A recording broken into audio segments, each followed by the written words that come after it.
मैं आपको कह रहा हूँ कि वीडियो हेल्पफुल है क्योंकि मैं इसमें टिप्स दूंगा। ज़्यादा बुक्स इज इक्वल टू बर्बाद। इसलिए बताऊँ, मैंने आरएम बैच को 40% भी यूटिलाइज नहीं किया क्योंकि मैं हल्के में था। मैं कहता था कि आज दिगराज सर ने लिटरली 8 और 9 ईयर्स तक एसएसटी पढ़ाई है और इतनी प्यारी तरीके से एसएसटी पढ़ाई है। इवन मैं लास्ट के टाइम पे इतना सीरियस भी नहीं था, तब भी आई एम एक्सपेक्टिंग 75 अबव से इजीली ज़्यादा आ जाएंगे। इतना मैंने ध्यान भी नहीं लगाया था लास्ट में गैप डेज में, बट बहुत ज़्यादा अच्छी है। First, I'm Rudaksh as a CBSE 11th grader. I hope आप सब अच्छे होंगे, आपकी तेरी अच्छी चल रही होगी। So मैंने बोला था बेसिकली मैं 10th की वीडियो जल्द से जल्द ला रहा हूँ। So here is it. 10th की वीडियो आ चुकी है। So in this video we are telling about और discussing about कि 10th कब स्टार्ट करें, मैंने कब की थी। By the way 11th में अभी पूरी तरह नहीं गया हूँ, I'm missing 10th so much। और 10th को एक प्योर प्रॉपर वे में कैसे यूटिलाइज करे time and everything in this video, जितना ज़्यादा मैं कवर कर सकूँ। एंड अगर कुछ छूट जाए तो आप किसी और, मतलब काफ़ी ज़्यादा कंटेंट है अभी तो।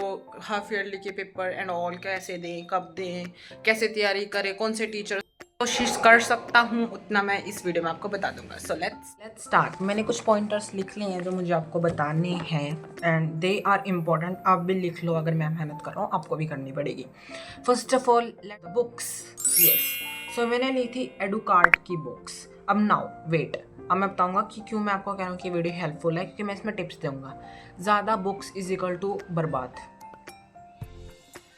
लिख लो, चाहे ज़्यादा बुक्स इज इक्वल टू बर्बाद। मैंने ना, मैं बुक का नाम भी ले दूंगा, मुझे कोई है नहीं। स्कोर 100 बुक काफ़ी अच्छी है, एक पेज भी नहीं मैंने उसका करा। 600 to 700 का सेट आया था, वेस्ट। मुझे कोई प्रमोशन नहीं, मेरे इतने सब्सक्राइबर नहीं, मैंने खुद लिया था। मैं आपको खुद का एक्सपीरियंस बता रहा हूँ। ज़्यादा बुक इज इक्वल टू बर्बाद। मेरे फ्रेंड्स ले रहे थे तो मैंने भी ले ली प्रीवियस ईयर क्वेश्चन के चक्कर में एंड कुछ नहीं कर पाया। एडुकार्ट के लिए उनको अच्छे से किया, बल्कि उनको भी इतने अच्छे से नहीं किया जितने मैं कर सकता था। बट आई एडुकार्ट की बुक मैं लास्ट में आपको दिखा दूंगा, बुक्स वगैरह और जितना मैं एक्स्ट्रा स्टफ बताऊंगा ना कि ये मैंने किया, उसकी एक सेपरेट वीडियो भी डाल दूँ। उसकी सेपरेट वीडियो जरूर डाल लूँगा मैं, क्योंकि इसमें ऐसे वीडियो लंबी हो जाएगी। सो आई परचेस्ड एडुकार्ट का लेटेस्ट बुक्स फ्रॉम ऑल, सिर्फ एसएसटी की। अब देखो, साइंस की तुम्हें क्वेश्चन बैंक लेने की इतनी ज़रूरत नहीं है। एनसीईआरटी एग्जाम्पल अभी तुम कर सकते हो, बट कोई भी, मतलब एनसीईआरटी की तो तुम, साइंस की तो तुम कोई भी बुक ले सकते हो। अगर तुम ऑनलाइन बैच में हो तो तुम्हें मॉडल्स वगैरह मिल जाएंगे। बट हाँ, अगर लेनी है तो एडुकार्ट की अच्छी है। मैथ्स की कंपल्शन है, लेनी ही लेनी है, और कोई अच्छी लेना, ऐसी लेना जिसमें क्या कहते हैं, कॉम्पिटेंसी बेस ज़्यादा से ज़्यादा डले हो, वो तुम चेक करना। मैं तो एडुकार्ट की ली थी सारी, इसलिए एसएसटी की लेनी ही लेनी है। अब देखो एसएसटी में क्या होता है, नोट्स नहीं बनाए मैंने आज तक पूरी एसएसटी में। क्यों? क्योंकि ज़रूरत ही नहीं होती। तुम सिर्फ नोट्स का मतलब क्या होता है, तुम एनसीईआरटी की लाइन उतार रहे हो, कोई सेंस है मतलब एनसीईआरटी की सेम लाइन उतारना। सो मैंने एडुकार्ट की बुक ली थी, मैं ज़रूर लास्ट में दिखाऊंगा आपको। उसमें इतने इजी वर्ड्स में लिखा है ना पूरा, इतने इजी वर्ड्स में, यू गोना लव इट। सारे सब क्वेश्चंस उसमें इंपॉर्टेंट सब कुछ दिए गए हैं, दिगराज सर ने खुद लिखी है हाथों से। So all about books. और भी बता देता हूँ, मैं पीडब्ल्यू की काफ़ी ज़्यादा ही अच्छी सुनी है मैंने। ओसवाल की स्पेशली फॉर मैथ्स, अगर तुम्हें मैथ्स की लेनी है तो मैंने सुना कि काफ़ी कॉन्फिडेंस है। इवन शोभित भैया भी जो कहते हैं उनकी ले, क्या कहते हैं, ओसवाल की काफ़ी ज़्यादा अच्छी है। So this is stuffs all about books and all. Now offline या ऑनलाइन, देखो अगर तुम्हें ऑफलाइन प्रोवाइड हो रहे हैं और तुम एक ऐसे बच्चे हो जिसको बिल्कुल ऐसे जो कोई सामने बैठा हो तो समझ आता है, so go and run for the offline batch. चलो थोड़ा एक्सपेंसिव पड़ेगा, बट जो तुम ऐसे हो ना कि तुम्हें आसपास सामने बिठा के समझ आता है, like I am the student जिसको ट्यूशन जाना हेट पूरा गंदा, मैं ऑनलाइन में भी कर लूँगा। सो अगर जिसको आमने सामने की आदत है तो वो ऑफलाइन उसके लिए बेस्ट होगा। तुम ऑनलाइन मत लेना, तुम्हारे लिए नहीं बना। मेरी तरह जिनको ऑनलाइन बैच लेना है, आई प्रेफर्ड ऑनलाइन 10th के लिए बहुत। अब तो काफ़ी अच्छे बैच आ चुके हैं। So I take RM, Abhay and batch. अब नाउ द टिप टाइम, जिसके लिए स्पेशल वीडियो है ये। मैंने ना आरएम बैच लिया था एंड सीरियसली बताऊँ, मैंने आरएम बैच को 40% भी यूटिलाइज नहीं किया। क्यों? क्योंकि मैं हल्के में था। मैं कहता था कि आज क्या है, रिकॉर्डेड 1 घंटे की क्लास है, कल देख लूँगा। ऐसे करते करते पहले तो बैकलॉग बन गया। एंड बिगेस्ट मिस्टेक जो आप अभी हर एक नोटबुक के आगे लिख लेना, लेक्चर्स को समझने के लिए देखना, कंप्लीट करने के लिए देखना। This is the golden line to crack 10th class. कुछ ऐसे बड़ी बात नहीं है, क्रैक तो बड़ा ही वर्ड हो गया। सिर्फ मेरी ये गलती थी, मैं लेक्चर को कंप्लीट करने के उसमें देखता था, मतलब एक जो मेरा पर्सपेक्टिव होता था कि लेक्चर कंप्लीट करना है।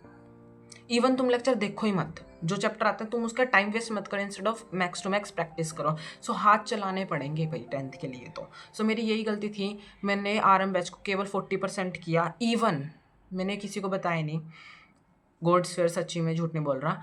आरएम बैच की मैंने सिर्फ साइंस में 4 चैप्टर्स की डीबीपी की थी आउट ऑफ 13। टाइम ही नहीं मिला, मैं सिर्फ लेक्चर्स भरे जा रहा हूँ, नोट्स लिख के जा रहा हूँ। बट हाँ, एक फ़ायदा हो गया, वहाँ से मैंने गलती सीखी अपनी, जो मैंने अभी बैच में और आगे 14 जितनी भी मैराथन चली उसमें मैंने अपना 100% उनका यूटिलाइज़ किया। यही मैंने आरएम से सीखा and that was the worst experience.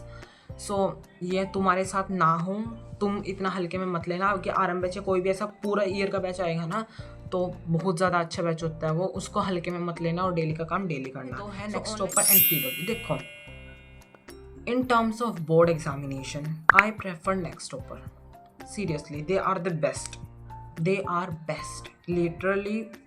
मतलब बोर्ड्स के नाम आते ही नेक्स्ट टॉपर का नाम आ जाता है, they are best. I take next topper and मेरे होपिंग 95% प्लस आ जाए बोर्ड एग्जामिनेशन में। तो आपको रिजल्ट वीडियो सब्सक्राइब कर लो कि आपको पता लग जाए कि मेरा रिजल्ट वीडियो, और आप एकदम जाओ रिजल्ट देखो। सो पीडब्ल्यू बेटर मैंने तो वो 1 अप्रैल से स्टार्ट किया था, ज़्यादा जल्दी तो मैं नहीं कहूँगा, थोड़ी मुझे होने चाहिए, but 1 April is like maximum exceed कर सकते तुम, उससे ज़्यादा नहीं। और क्योंकि आपके स्कूल भी चल गए होंगे तो थोड़ा थोड़ा पढ़ना स्टार्ट करता हूँ। डेली टाइम स्टार्टिंग में मैंने जस्ट 3 आवर्स का ट्राई किया था, बाद में वो 5 to 6 आवर्स हो गया था। ये तो अपने कई स्टार्टिंग का हो गया, बुक्स का हो गया एंड बैचेस का हो गया, नेक्स्ट टाइम भी हो गया 3 आवर्स एंड बाद में 5 to 6 हो जाता है। द बेस्ट ऑनलाइन टीचर्स अगर आप ले हो तो ऑफलाइन तो अलग अलग होते हैं। ऑनलाइन सबसे पहले सब्जेक्ट वाइज ऊपर लोगो आ जाएगा आप पे, टीचर्स चैनल का नाम। सबसे पहले साइंस के लिए 3 सब्जेक्ट था, बायोलॉजी, केमिस्ट्री, फिजिक्स। बायो के लिए पीके भैया बेस्ट है, सीरियसली बेस्ट है। समृद्धि मैम भी है बट मुझे पीके भैया जर्नली ज़्यादा अच्छे लगते हैं, उनका पढ़ाने का तरीका। केमिस्ट्री के लिए भी पीके भैया जो है Prashant Kirat sir was the bestest teacher chemistry and biology के लिए। फिजिक्स के लिए I preferred Alakh Pandey sir, the best, the gem teacher है वो। You know the experience of physics, उनका कितना अच्छा रिलेशन है फिजिक्स के साथ। फिजिक्स के आलक पांडे से बेटर कोई नहीं पढ़ा सकता जहाँ तक मैंने देखा है। So this is all about science की रूपरेखा। सो पीडब्ल्यू के अलग से फिजिक्स के लिए बेस्ट है, नेक्स्ट टॉपर के पीके भैया बायो एंड केमिस्ट्री के लिए बेस्ट है। मैथ्स में सबसे पहले तो आप एनसीईआरटी करोगे ना, तो आपको सारे बता देते हैं कि शोभित भैया से पढ़ो, ऋतिक सर से पढ़ो, बट एनसीईआरटी कौन पढ़ाएगा? सो एनसीईआरटी के लिए है मानसी मैम, उनका है learn with Mansi class 10th। The bestest teacher है वो एनसीईआरटी के लिए। लाइक जब मैं स्टार्टिंग में था तो मैंने एनसीईआरटी मानसी मैम से ही क्लियर किया था, और उन्होंने इतने अच्छे तरीके से, लाइक वो है तो बेहतरीन बहुत टीचर है, वो अच्छे लेवल का भी पढ़ा सकती हैं, बट एनसीईआरटी उनसे अच्छा कोई नहीं समझा सकता, इवन शोभित भैया भी। एनसीईआरटी के लिए वो गॉड है पूरे, बहुत ज़्यादा अच्छे टीचर है मैथ्स के लिए। एंड द फॉर क्या कहते हैं high level like boards examination and all, Shobhit भैया ऋतिक सर बोथ इक्वली, दोनों के साथ एक लेक्चर देखो जिसके साथ तुम्हारी बॉन्डिंग बनती है। मेरी शोभित भैया के साथ बनती है तो मैंने शोभित भैया के लेक्चर देखे, आपके ऋतिक सर से बन रही है तो आप ऋतिक सर के लेक्चर देखो। Both are the toppest teacher of class 10 for mathematics.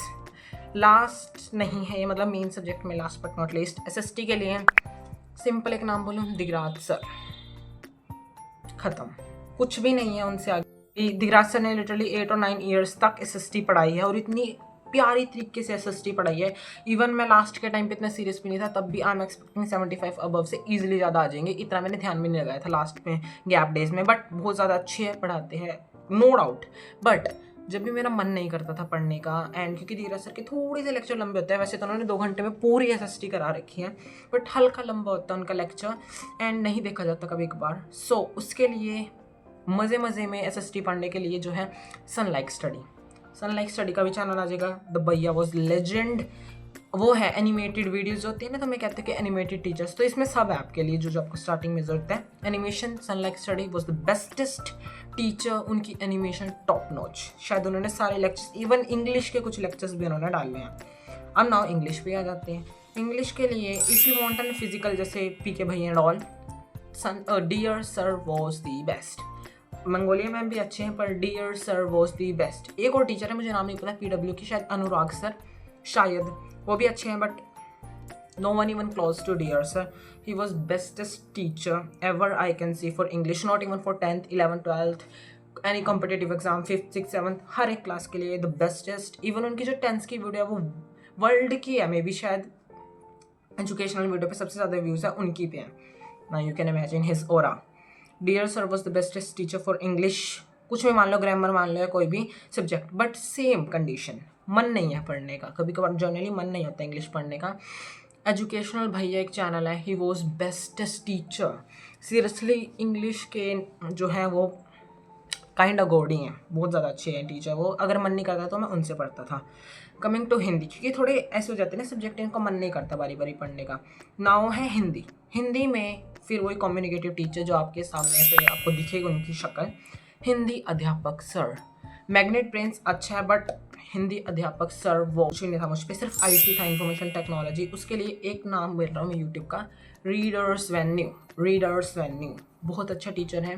Visualisation की तरफ से समझाते हैं। मेरे को लास्ट टाइम पूरा नहीं बचाया था। हमारे स्कूल में नियरली मैं बताता हूँ पार्ट A हो रखा था, पार्ट B हमारा नवंबर में स्टार्ट हुआ है। पार्ट B जो 40 मार्क्स का आने वाला है 50 में से, क्योंकि हमारे टीचर ही चले गए थे। अजीब स्कूल, इसलिए मैंने वो छोड़ भी दिया स्कूल। सो रीडर्स वेन्यू है, IT नामक चैनल है, बेस्टेस्ट टीचर्स हैं। सो मोस्ट ऑफ मैंने कवर कर दिए सारे पॉइंट्स। लाइक मैं ज़्यादा लंबी नहीं बनाना चाहता वीडियोस को, एंड क्योंकि 11th के लिए भी मैं प्रिपेयर कर रहा हूँ। 11th की वीडियो भी आने वाली है, don't waste time. So please subscribe the channel for more upcoming like videos. मेरे पास भर भर के ट्रिक्स एंड टिप्स पड़े, भर भर के नोट्स पड़े, भर भर के बुक्स पड़े जो मुझे आपको दिखानी है।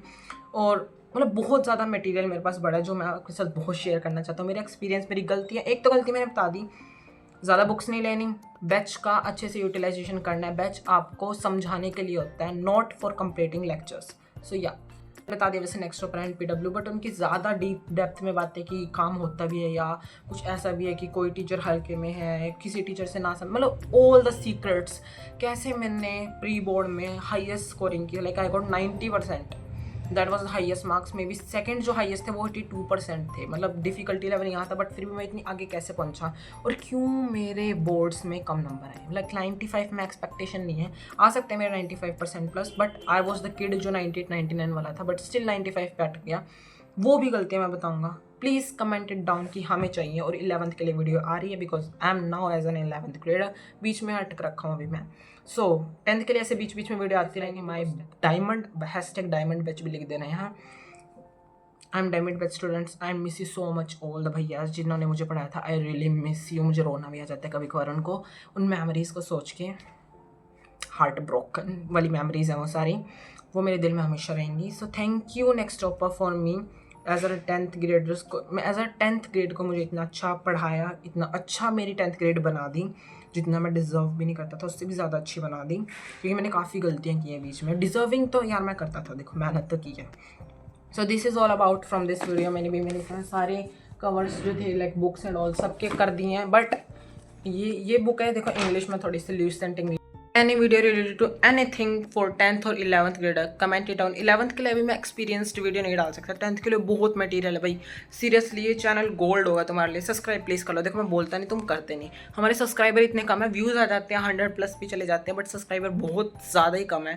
सब्सक्राइब कर दो, बेल आइकन ऑन ज़रूर दबाना, क्योंकि अब मैं वीडियो ऐसी ऐसी लाऊंगा ना, अगर तुमने देख ली यू को ना ईजिली स्कोर 100%। ये मैं कह रहा हूँ और शर्त है, ये लिख लो, बाद में इस वीडियो पे कमेंट करना अगर तुम्हारे 100% नहीं आए, क्योंकि मैंने बहुत गलतियाँ की। और 11th में तुम मेरा स्कोर देखना, PTs में मैं बता दूँ कि मेरे 98 और 99% से कम नहीं आने वाले हैं। That's a positive attitude, not a over confident. जो मैंने गलती करी थी वो 11th में नहीं करने वाला हूँ। बाय द वे 11th का बैच मैं आज और कल में ले रहा हूँ, और जो मैं PW का ले रहा हूँ, और जो पुराना खजाना बैच है उससे मैं स्टार्ट कर रहा हूँ अपनी स्टडीज़। कल परसों तक मेरी बुक आ जाएगी। दैट्स वाई एक ब्लॉग भी आएगा as a first day as an 11th grader. So that is for the video. I don't want to waste your time. मैं थोड़ा तेज ऑलरेडी बोल रहा हूँ। Bye bye.